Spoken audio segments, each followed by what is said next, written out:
Right, did you guys figure out who you wanna find? You don't all have to do the same person, I mean, I guess, I don't think Mr. Country can afford to pay a fine for all. So I want you guys. Whoops. I want you guys to point to anybody in this room. Hello, everybody, and welcome to the basement of Grace United Methodist Church here in Hicksville, Ohio, as we are getting ready for a special live stream here on the HIX-TV YouTube channel, brought to you by Bruce Guilford Real Estate and Auctioneering in downtown Hicksville, Ohio. Silver level underwriting supporter of Hicksville Community Television, online at guilford-realestate.com. Our special guest for today's Rotary meeting is artist Bill Hensch, who was recently profiled in the Defiance Crescent News for the portrait that he did of Ohio astronauts that is hanging in the Ohio State House Rotunda. We are just right now wrapping up the business portion of the Rotary meeting, but the program is going to get underway shortly. Bill is going to be talking about his career in art, about the work that he did for the State House, and some other things. Originally a Hicksville resident, we're so glad that he came back to Hicksville to join us for our Rotary meeting on this Tuesday afternoon. So with that, I'm going to stop talking here, and we're going to get ready to get the program underway. Again, thanks so much for joining us here on the HIX-TV YouTube channel. Our live coverage brought to you this morning, again, by Bruce Guilford Real Estate and Auctioneering in Hicksville, Ohio. Again, it's good to have the students here today. Our special guest, Bill Hensch and Ed Delagrange. Ed's been talking to me about this band and what he's been doing for about a year now, I think, at church. You know, we talked a lot of time about stuff about Bill. He's a talented local artist, and it's a pleasure to have him here today and with his new endeavor there at the State House and many other things Bill's done in his life. But so welcome back, Bill. Thank you. Bruce, you want to say anything? Yes, I would.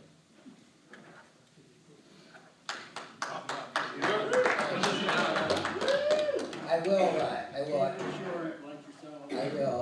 I'll echo up. We're glad to have Ed here. I found out that Ed and Bill had met each other at Fort County back years ago. I also have a book, a yearbook, and I don't know if it's been passed around. If it hasn't been passed around, Bill did a yearbook. Bill graduated a year behind me. I've known Bill for at least 60 years. I think way back in the Rotary days. You played for VFW? No. Yeah? See that? Still got it, Bill. Anyways, a long, long time, and this was this yearbook, he painted the cover of it.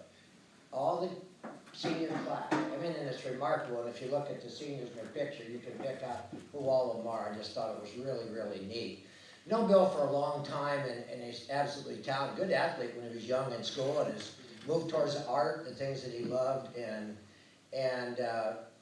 I around Bill from time to time, and this honor that he has today to me is rates right up there with the big honors, biggest honors of anybody ever coming out of HIX. So at this time, I'll introduce Bill Hensch, local boy, and let Bill tell you about his education, what he's done, and do the program. So please give a round of applause for Bill.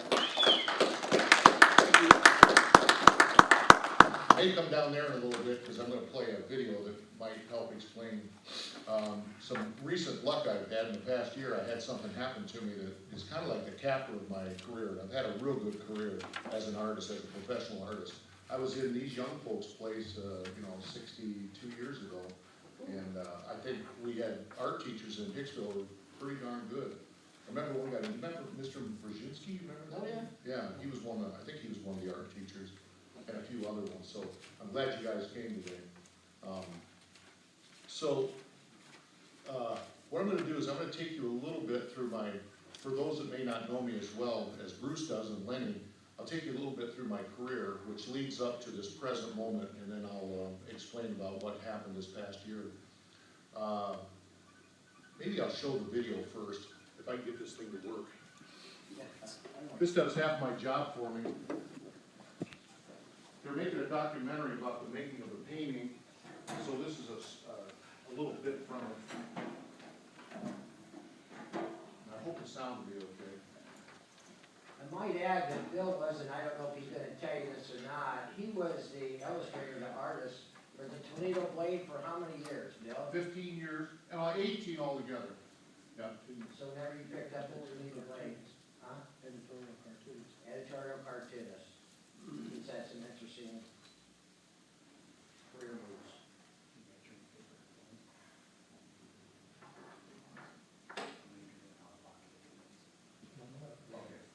This thing may take a little bit.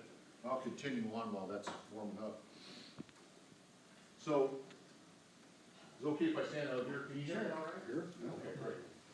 So, about, just a little over a year ago, I got a call from a good friend of mine. He's a CFO of a school down in southern Ohio. And I worked with him for quite a few years, and he called me on this, my family calls me Billy, and this guy is familiar enough with me, he calls me Billy as well, so he calls me on and says, Billy, did you know that the state of Ohio put out an RFP, request for proposal, for the Ohio astronauts? I go, oh, I didn't know that, he had a little ad there. So I took a look at it, and it looked to me like something that was in my wheelhouse, but I didn't think I could win it. So I just kind of shelved it for a couple of weeks. I got to thinking about it, I thought, you know, nobody's really as qualified as I am to do this painting, because I've done a lot of aviation work for the Air Force. I've got about 15 paintings in the Pentagon, 2 paintings down at the Air Force Museum.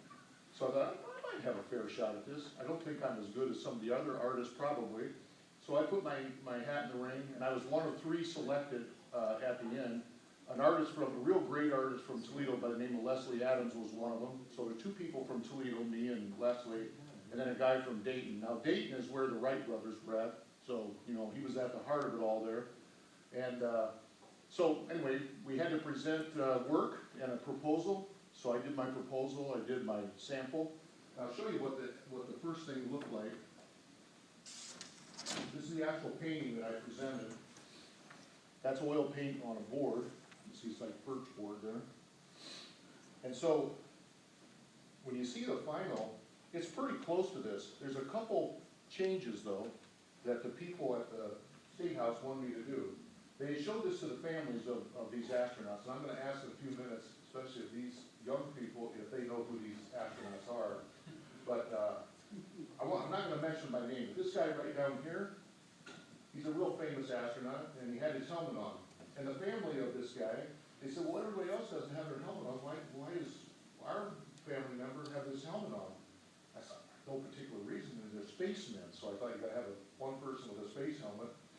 So I put that on there. They said, well, we think you ought to change that. Okay. Then the other thing that they didn't like is the Resnick family. Oh, I gave it away. This is the Challenger accident, which happened in 1986. It was a big event in the United States. Ronald Reagan, if you remember, he had a famous speech after that happened. And the family, it's like the sorest day in their life. It just touches a nerve. And so the people at the Columbus State House thought that we should change that. So I changed that. Other than that, it's pretty much the same. So I'll show you then the final painting. I had to do a preliminary version of the painting. And here's the preliminary that I did. And now I want to do a little test. I've done this a number of times with age groups, right? With different people. Jake, of the Rotarians, are you the youngest here? All right. You know who they are? Yeah, you know, I mean, like, if I point at this guy, you know who he is? Armstrong. Okay, who's this one? Or wait. That's Armstrong, first guy's Glenn. Okay, Couldn't tell you who the next 2 are. right here, right here. Okay, Don't know. would you guys know those at all? Okay, pretty much spews out. What I found is under 40 almost never know who these people are. And over 40, the closer you get to my age, people know who they are just by sight. And one of the things I think that this is done for the state of Ohio and now hangs as of 2 weeks ago in the rotunda in the Capitol. And, you know, this is an homage to the Ohio astronauts, which are the best of the best. They're the cream of all astronauts. What the heck is going on here? I thought I turned this off. It's the president. Being requested by the White House. We can't hear What it. you It's do, fine. a character of John it. McClane. I can hear it in my ear. Must have the wrong button. Okay. So, anyway, there's a proud legacy in Ohio of aviation and flight because of the Wright brothers. And Ohio has been fortunate to have these people be at the forefront of the space, space exploration. There's 3 other states that have more astronauts than Ohio. Ohio has 31, California 46, I think, New York has more than us, and Texas. But all of them would love to have these people because they're the best of all time and the most notable. 2 movies have been made about this guy right here. This is Jim Lovell. He's still alive. The guy down in the lower right corner is the most famous mission controller. His name is Gene Kranz. He was from Toledo. He's still alive. And unfortunately, Judy lost her life this is Judy Resnick. She lost her life in the Challenger accident. And then Armstrong, I don't know, maybe 12 years ago he died. Glenn, by the way, Glenn went up in the space shuttle. We had changed the Challenger to the Discovery space shuttle. And Glenn had also been on the Discovery, and Judy's first flight was on the Discovery. So one fortunate thing of changing the painting was that now we have this kind of connection between the start, John Glenn, with this is Friendship 7 was the name of his craft. Mercury 6 was the actual, rocket. So there's kind of a connection, John Glenn, but Back to the Future, I don't know, it's like, you got this thing, I call it a parabola, which is a aviation term, and so it just, just kind of connects it all. The whole story of NASA is in this picture. I was talking with Gene Kranz. We had this gala about 2 weeks ago. Ed was there, Ed Delagrange, and I was talking to Gene Kranz, and he's the one that told me, he looked at this, he says, the whole history of NASA is in that picture. Anyway, I didn't quite realize that, but I thought that was a nice thing for him to say, and it really is. If you consider the different stories that sit underneath this, every one of these people had a fantastic career, starting with the military possibly. John Glenn was in three wars, in the Korean War, World War II he started, and then he was in the Chinese-Sino War, I think they called it.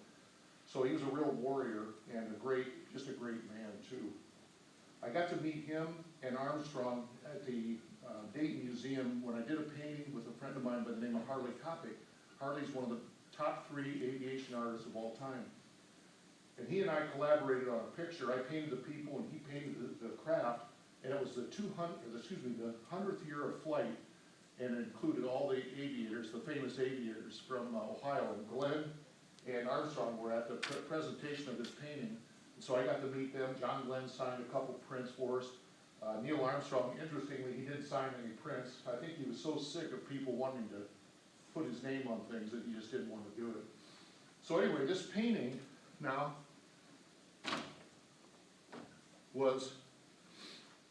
this was done, I think, in April of last year, and then I started painting the big one. Now this painting is huge. It's, what do you think, Ed? It's a foot above this? No, well, it's 7, 8 foot? 10 foot. Well, this is It'd be right at the bulkhead, 9 Okay. foot tall. and then, I don't know, spans quite far. There's a photograph that you can find on the web. of There's me. 6 of these tile wide, 12 foot wide. Yeah. You want me to bring the other picture up? No, sorry, I'm gonna play this in just a minute, they'll see some of the scale of it. Anyway, that's a huge painting. Most of the paintings I've done might be like this. The one that we did down at the Air Force Museum was maybe 8 foot. But if you get out here to, 12 feet and 9 feet, that is a mammoth painting. It took me 7 months to do it. I probably worked 7 days a week. I asked Lenny if he was retired. He said, well, not really. He still keeps his hand in here, but I think both of these guys still work, pretty long weeks. And it's just the fate of an entrepreneur, I think, that you have to work like that. But I'm at the age of 70, almost 70, I'm still working about 7 days a week and half for years. So there's been a lifelong commitment for me to art. Kind of lost my place in what I was going to say. How big it was and how long it Yeah. took to paint it. Right. So 7 months to paint it. And one of the people that helped me with that, a number of people helped me. And Ed Delagrange maybe was the most important person other than me on this job. I'll just tell you 2 quick stories and then I'll play the video. So I got Ed involved because at this age, getting up on scaffolding, like normal scaffolding, is difficult. My legs are not so great. I had a hip operation, about March last year, and I was about to start this thing right around that time. So I knew that I couldn't get up on scaffolds, ladders, forget about it. I would probably topple off of those things. So I asked Ed if he had a solution for that. He came up with a really great concept of a tiered scaffold. So this is a 3-step, scaffold. The upper end was maybe 4 feet, you think? 4 foot, 4 foot, and 2 foot, then 2 foot, 7 inches. and then 7 inches. And this allowed me then, like Lego blocks, to move those around. And so if I was working on the right side of the painting and up high, I put the highest part of the scaffold here, and then I would get up on that, I could climb up that, put a chair up there, my little tabouret with my tablet on it, I paint in oils, so I could do everything very comfortably, and I didn't have to stand all the time. It was a big worry of mine when I agreed to do this painting. So, Ed was real instrumental in that. Then the other thing, it's probably too much inside baseball, but he created something we called the barn doors. And so it's literally, the barn door things that slide, above your barn. Your track. Yeah, the tracks. So above the painting, he built a track, and then we had these rollers attached to 2 planks, one here, those slid like this, and then another piece of board between it with pegs, and then I could, position those pegs anywhere I wanted to, and if I had detail to do, I could rest my hand on that and, paint very fine work. So Ed was the guy that did that. I'm gonna play the video now, and I'll tell you a couple other quick stories. I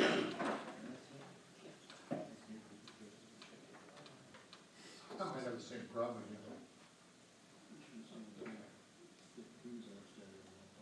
All right, here we go. Unfortunately, my speakers don't work. I think the speakers in the computer might be loud enough to everybody to hear it. I can't do any better than this, so. I'm Bill Hensch, here to share my story. It's a story painted on a huge canvas, literally. It celebrates true heroes who first reached the moon, and as a result, mankind is poised to go to Mars.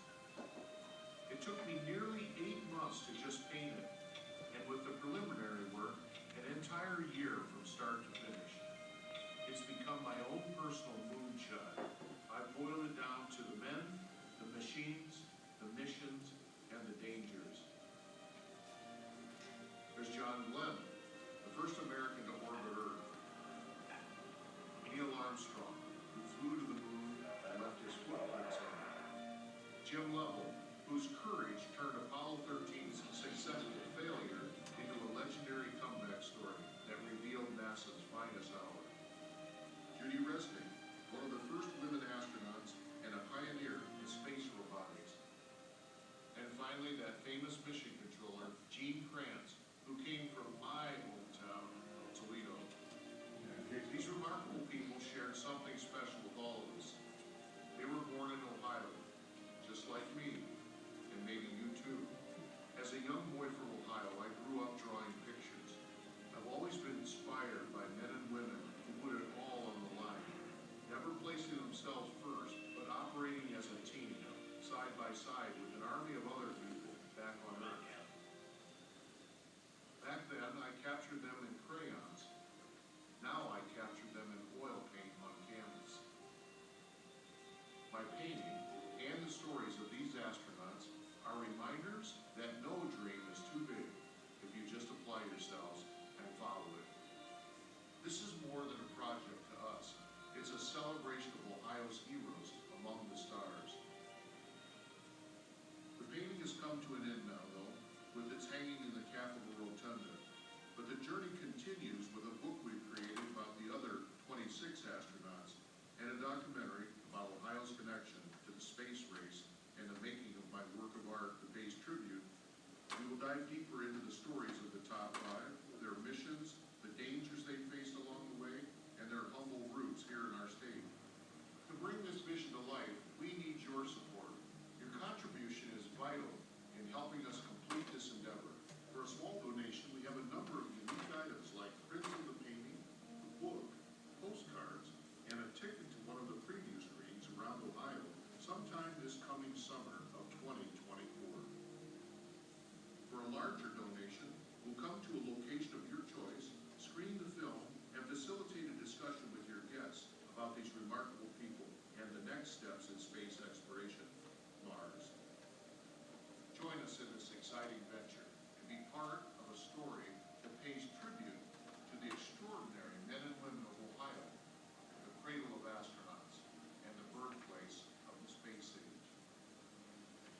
that I take out of Hicksville, but one, I was really fortunate in a couple people.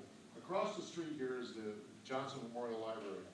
Do you remember Goldie Belknap? Oh, yeah. Yeah, I got a video, very important person in my life.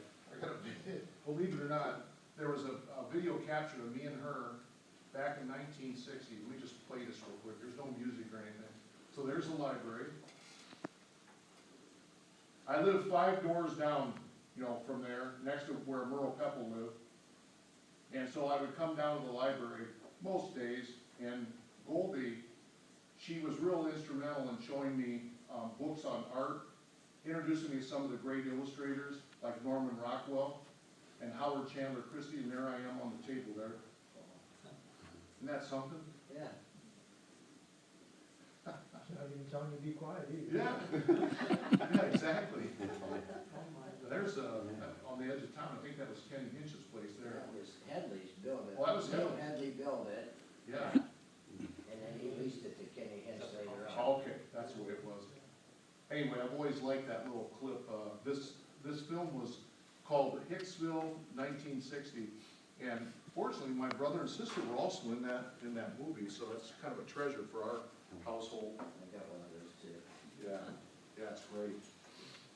So anyway, Goldie was really important to me, and I had a teacher, Mrs. Miller, probably nobody here remembers her. I don't know what happened to her, I don't know what her first name was, but when I was, about, well, it would be first grade, so what, I'm 7 years old. And Mrs. Miller, I think because I was drawing all the time instead of doing what probably talking and drawing all the time. So it was either a punishment or maybe the best thing that ever happened to me. Mrs. Miller, while the other kids were at recess, she set me up at the blackboard. They had, in those days, at the old school down on Arthur Street, they had these nice big blackboards, and she let me do the Warner Brothers cartoons, which I was interested in at that time of my life. So I did like a mural. This would have been over 2 weeks, maybe, every day at recess. So that set my work ethic, in place, but also kind of honored me, for my art talent, at teacher. I've had a few other teachers that were real instrumental that way. I don't know if you guys have had good teachers in your lives, but, it's an important thing. So anyway, fast forward today, after this painting was done, they had decided to have a big gala at the State House where the painting now is up on the wall, for many of the dignitaries from Ohio and the people that are still alive from the space age, the Ohio astronauts. There were 3 Ohio astronauts, not any of these here, but Gene Kranz was there. He's a big hero of mine, the guy down in the lower left corner, and he's the legendary mission controller. He's now over 90 years old. He came to this gala and he spoke. He spoke for what, 40 minutes? Ed was there. 40 minutes, and he had so many stories about the other astronauts that he told because he was involved with all of them. He was the mission controller on most of these missions. So a real interesting guy. I got to talk to him. Big thrill for me. And there were other people there. Judy Resnick, her brother was there, Charles Resnick. And of course, he doesn't like to talk too much about her death and that, but he has a foundation now that's called the Challenger Foundation. And they do a lot of different things.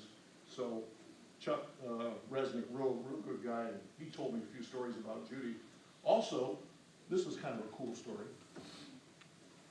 It's not on this painting, but on the final painting, right down here is a red star. It's the only red star on the canvas. The man, one of the people that donated $50,000 to this cost it was $150,000 for me to do this painting. So a nice payday for me. I spent a lot of it on expenses, but in any event, one of the guys that funded this, his name is Paul Tomarius. He's a Greek guy in Akron.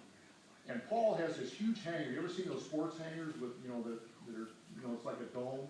You ever seen those? He's got one of those, his own personal dome, and he refurbished Armstrong's Atlas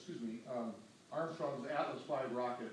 So he rebuilt this rocket. It was in real disrepair. I mean, he said that you could kick a hole in the side of the rocket because the metal was all, rusted out. So they took that in this big hangar, and this is probably 10 years ago. They refurbished that, and now it's in the Air and Space Museum.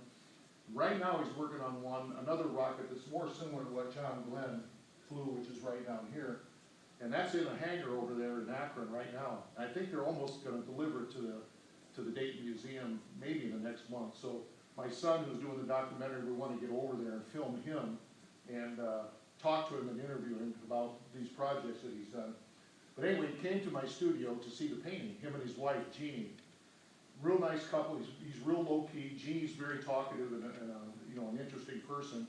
So I wanted to do something special for them because they put so much money into this. So I had all of them put stars, you know, on the painting, different places. And then I had Jeannie do the one red star, right there. And so if you ever look at the painting, if you get a close-up, I've got prints over there, you can see that one red star, the only one there, so that's Jeannie's star.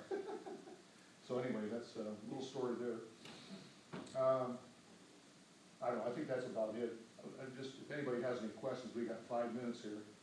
You gotta tell them Tom Hanks was in it. Oh yeah, I forgot to say today, yeah, Jim Lovell, I guess he's starting to get a little dementia, and he's pretty much stays at home all the time. His daughter was there, and she told me that she lives about 2 miles from him, still goes over every day. So they had him do a little video, maybe 5 minutes, and they played that during this gala. And then the other video was Tom Hanks. Hanks, because he played Jim Lovell in the movie Apollo 13, they still, you know, pretty close. They got to know each other quite a bit then. We thought maybe Hanks was gonna come to the gala in Columbus, but when Lovell decided not to, then Hanks backed out. He was about 2 days away from his viewing of Masters of the Air, which is on Apple TV right now. So he declined to come, but he filmed a real nice tribute to Jim and to the Ohio astronauts, you know, and sent it so it could be played. Anyway, this is a proud heritage for Ohio and Ohioans. It's a special thing. I mean, no other state has it. It's unique. And the gala that I was at, never be anything like that again. In fact, my painting will be the last painting in the rotunda. On the other end, my painting is right across from the Wright brothers painting, which was done 60 years ago. 66. And then before that, there was a guy by the name of Howard Chandler Christie. When Goldie Belknap showed me, you know, illustrators and that where I could see their work, he was one of them that, you know, that I was intrigued with. And his 2 paintings are at the other end of the rotunda, opposite from where I'm at, and the Wright brothers painting.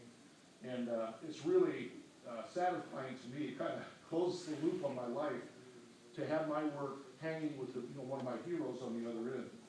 And if you look at those 2 paintings, they're great. One of them is really big. There's 2 real big paintings in the Capitol, and his is one. I think they might be equal size. There's one that's like in the round part of the Capitol, done by a guy by the name of Powell, William Powell, same name as the actor. And that was painted in 1864. And then there's another huge one. This Howard Chandler Christie painted that painting. I went down to visit his heirs. Have kept his barn studio alive over these years. They still live on the property in the place where Howard Chandler Christie lived. They invited me down. I went down there. I got to see where he worked. So it was a special thrill for me. But to have my work cheek by jowl with that is to me, that's real special. Maybe nobody else. Any questions, anybody have? I got a question for you, Bill. Yeah. I mean, I can't hardly draw a stick figure myself, but, Yeah, I can't either. you know, you don't need to. When you go from a painting like this, and maybe even do it on smaller paintings, but do you have to, like, make any marks on there as you start to Oh, yeah. set your scale and stuff? Yeah, Lenny, that's a real key question, because maybe one of the hardest things to do is to take, like, there's a lot of work in this, right? Oh, yeah. But now you gotta transpose this up on the large canvas. Right. So, most artists use a grid system, Okay. all right? So, I use a grid, but I also use a projector, so that I could, you know, just like this here, so that I can just kind of draw it up on there, but also a grid, so you can kind of keep track. So I take a printout of this, put a grid, 12 by 12 maybe, and then scale that up to the big canvas, and then just kind of follow, you know, with observation, you can tell where those lines are supposed to be, so you rough it out that way. It's a real good question, because the hardest thing for me to do on this painting was work from, you know, to transition from this scale up to that larger scale, because when you're working, you're this close to it working on it, and you kind of lose the overall. When you're painting this size, you can see everything at once, you know, in your view. So you know, your spatial relationship to that work is, you know, kind of all inclusive, but on the big painting, you can only see a little bit in front of you, so do I have the nose too big? I mean, am I getting those ears right? I mean, it's all of that. So because I've never done one this big before, that was a challenge for me. Good, really good question. You hit on maybe the toughest part. Yeah. Two questions real quick. Has this opened the doors to some other projects forthcoming, or? Well, that's interesting.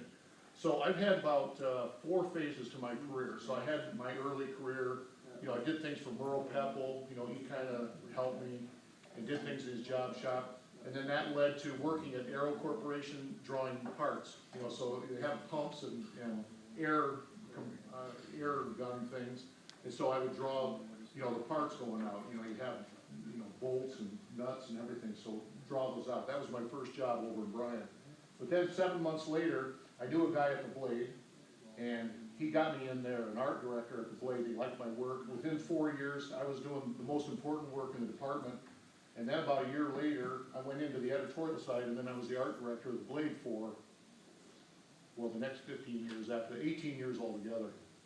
So that's like part of my middle career. And then I left the Blade and started a company with another guy by the name of Randy Root, and that company's called Root Learning. It's still in existence today, really successful company. And it took me to every part of the world. You know, I worked in Europe. I've been down to New Zealand about 15 times doing work down there, all over Europe and all over the United States with most of the big companies at one time or another. So that was my 2/3 of the way through my career. When I started my own company, then I continued to do learning products, and I still do learning products today.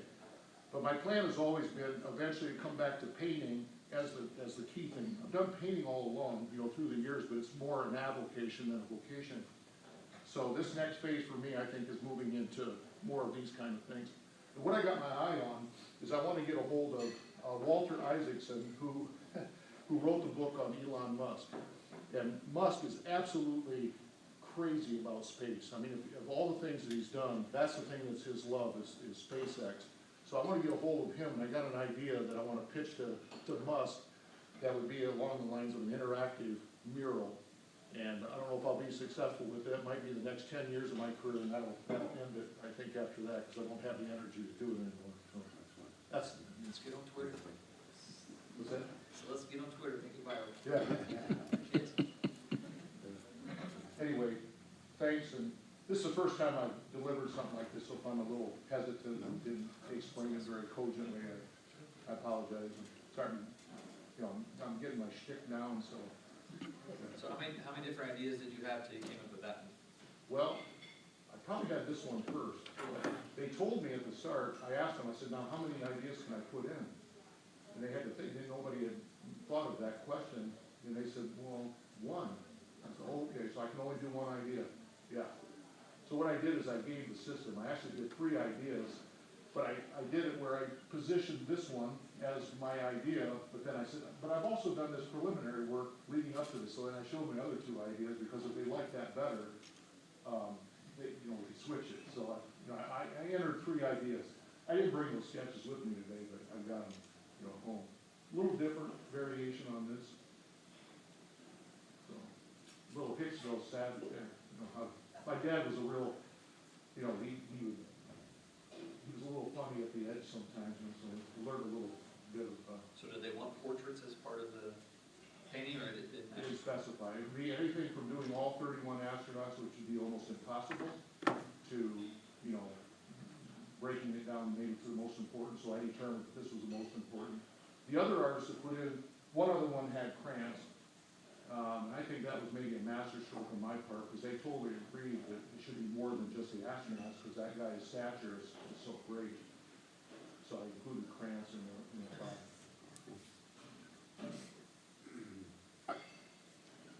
Bill, Thanks. over there? I got one more question, Bill. Yes, sir. You got some young artists in the room today from the school. What advice, or what piece of advice would you give these young people starting a career, or maybe if that's what they want to move forward with? Things are completely different today than in my day. I think it was a lot easier for me to break into art. I came through the illustration route, so in other words, I was not a fine artist. This might be considered fine art, but I approached it as an illustrator to do it. It's difficult these days, I think, to break into illustration. I think I would follow what you wanna do. You know what, out of, how many, 1, 2, 3, 4, 5, okay, so out of you 6, it's likely that only maybe one continues on in art. That's just the way it is, right? I would just say, if you really love art, just do it, and then the opportunities will come to you. The unique thing about the human mind is when you start to focus on something, and you get, super focused on it, and you get your vision really tight, then the opportunities start to line up behind you. And I think, there's a lot of entrepreneurs here that'll tell you the same thing. You just gotta get focused on what you wanna do, let the opportunities line up behind you, and then things start to happen. And people come out of the woodwork to support, what you're doing. So the universe wants success for you, you just gotta seize it, I think. That would be my advice. Do you have any other questions?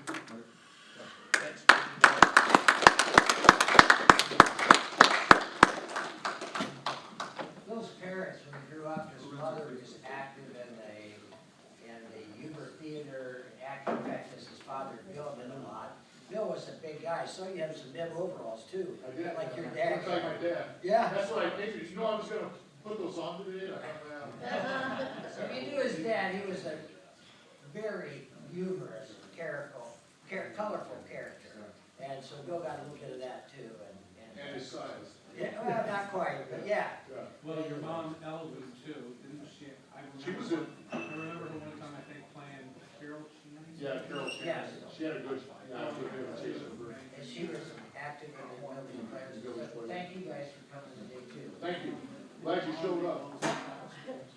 Mike, how about him, that, and the kids take a picture? Yeah, we're gonna take care of it. We're right now. We will, close the meeting. Thank you for all being here, students, Bill, and thank you, Bruce, for bringing the program. Ed, thank you for being here, and we will dismiss it with pledge of allegiance. I pledge allegiance to the flag of the United States of America and to the republic for which it stands, one nation, under God, indivisible, with liberty and justice for all.